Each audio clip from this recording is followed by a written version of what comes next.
ആദ്യ ദിനത്തിൽ വമ്പൻ പ്രതികരണം നേടിയതിന് പിന്നാലെ രണ്ടാം ദിവസവും വലിയ രീതിയിലുള്ള കളക്ഷനാണ് ആട് 3ക്ക് ലഭിച്ചിരിക്കുന്നത്.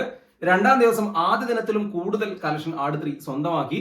2 ദിവസം കൊണ്ട് ആഗോള ബോക്സ് ഓഫീസിൽ നിന്ന് ഏതാണ്ട് 40 കോടിയോളം രൂപയാണ് ആട് 3 സ്വന്തമാക്കിയിരിക്കുന്നത്.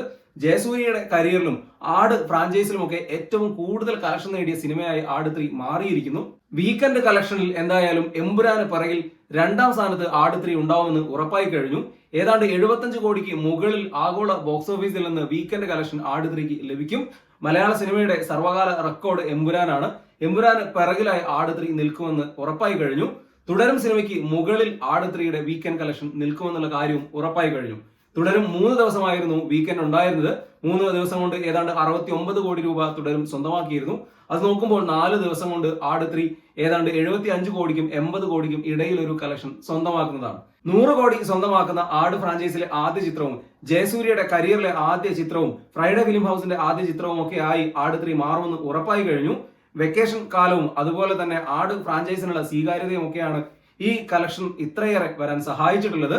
കേരള ബോക്സ് ഓഫീസിലും UAE മാർക്കറ്റിലും UK ബോക്സ് ഓഫീസിലുമാണ് ആട് 3 വൻ കളക്ഷൻ നേടുന്നത്.